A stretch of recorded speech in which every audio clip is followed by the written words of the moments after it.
हे दोस्तों, आपका स्वागत है स्पोर्ट्स फीवर 17 के इस यूट्यूब चैनल के नए वीडियो पर। आज हम बात करेंगे चेन्नई सुपर किंग के अब तक के सफ़र की, आईपीएल 2024 के अब तक के सफ़र की।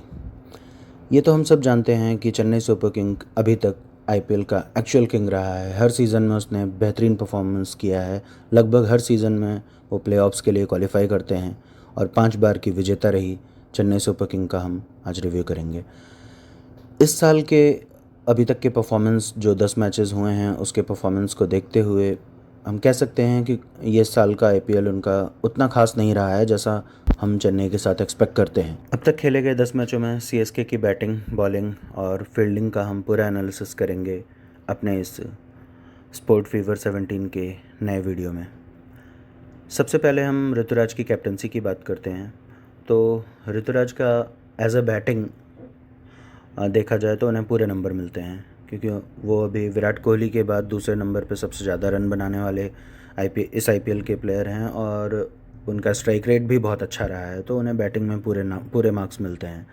और अगर कप्तानी में उनका देखा जाए तो उनका टॉस में किस्मत ने उनका बिल्कुल साथ नहीं दिया है। पिछले 10 मैचों में उन्हें केवल एक मैच में टॉस जीतने का मौका मिला। तो ये ज़रूर कह सकते हैं कि उनका कप्तानी में लक बिल्कुल साथ नहीं दिया है टॉस में, तो वहाँ पे उन्हें 0 मार्क्स मिलते हैं। और उसके साथ ही अगर हम देखते हैं तो ऋतुराज एक बहुत ही ब्लेस्ड कैप्टन है, क्योंकि उनके पीछे Mahi, the mentor, the myth, the man उनके पीछे हैं। हम सब जानते हैं कि माही का फील्ड पर होना ही दूसरे टीम के लिए एक साइकोलॉजिकल डिसएडवांटेज होता है। माही हमारे इंडियन क्रिकेट के, हमारे आईपीएल के सबसे बड़े कप्तान हैं, तो उनके ऋतुराज के साथ होना एक बहुत बड़ा एडवांटेज है, जिसको ऋतुराज फील कर पा रहे होंगे अपने इन पिछले 10 मैचों में। और बाकी ऋतुराज का अगर हम ओवरऑल देखते हैं तो ऋतुराज को हम 7 नंबर देते हैं 10 में से। बाकी हम आगे बात करते हैं सीएसके की ओपनिंग की। अगर सीएसके की ओपनिंग की बात करें तो इस साल ओपनिंग जोड़ी उनकी प्रॉब्लम रही है। पहले उन्होंने रचिन रविंद्र के साथ स्टार्ट किया, फिर रचिन रविंद्र और ऋतुराज ने ओपनिंग जोड़ी करी, 1-2 मैच में ठीक चली, फिर कुछ खास नहीं कर पाए।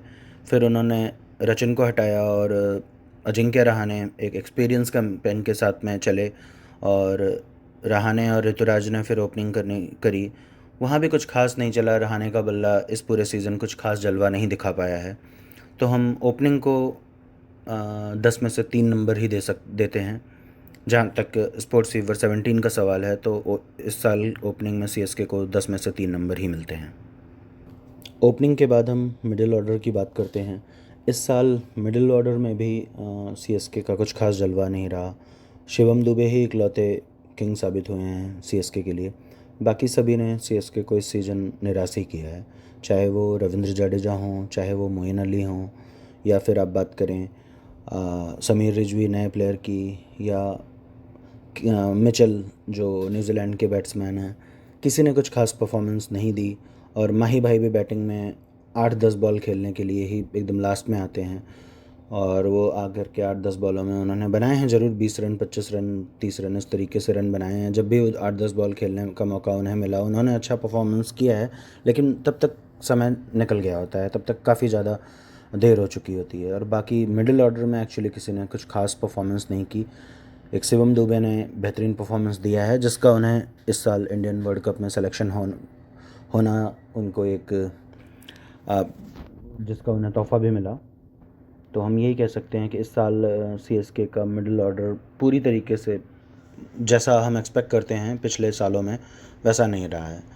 तो हम जो कि सीएसके की इस साल की अभी तक की परफॉर्मेंस का एक बहुत बड़ा रीज़न भी है कि सीएसके अभी 10 मैचों में 5 मैच जीत पाई है और 5 में हार का सामना करना पड़ा है, वो मिडिल ऑर्डर बहुत बड़ा कंसर्न है।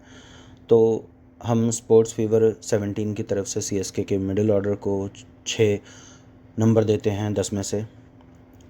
और अब बात करते हैं चेन्नई की फील्डिंग पर। तो इस साल भी चेन्नई की फील्डिंग आउटस्टैंडिंग ही रही है, वन ऑफ द बेस्ट रही है।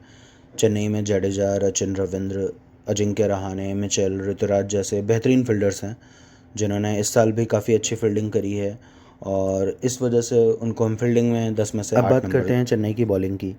चेन्नई की बॉलिंग हर सीज़न में अच्छी रहती है, मतलब उनके में स्पिनर, मीडियम पेसर अच्छा परफॉर्मेंस करते हैं। इस साल भी उन्होंने स्टार्ट काफ़ी अच्छा किया और अच्छी बॉलिंग कर रहे थे, बट जैसे जैसे टूर्नामेंट आगे बढ़ने लगा उनके मेन बॉलर्स इंजर्ड होने लगे। दीपक चाहर, मुस्तफिजुर और मथीशा पथिराना, ये तीनों इंजर्ड होकर के बाहर हो चुके हैं, इस साल के आईपीएल से बाहर हो चुके हैं, जिससे उन्हें काफ़ी नुकसान हुआ क्योंकि ये तीनों उनके मेन बॉलर्स थे, मेन विकेट टेकिंग बॉलर, और ये तीनों बाहर हो चुके हैं।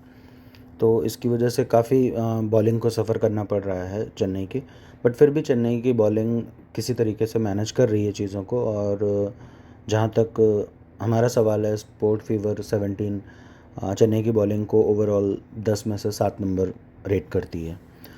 और अगर अब हम बात करते हैं अपने कंक्लूज़न, अपने फाइनल वर्डिक्ट पर आते हैं, तो टीम को टोटल ओवरऑल अगर टीम की रेटिंग को देखें तो हम अभी तक के पूरे परफॉर्मेंस से चेन्नई को 10 में से 6 नंबर देते हैं।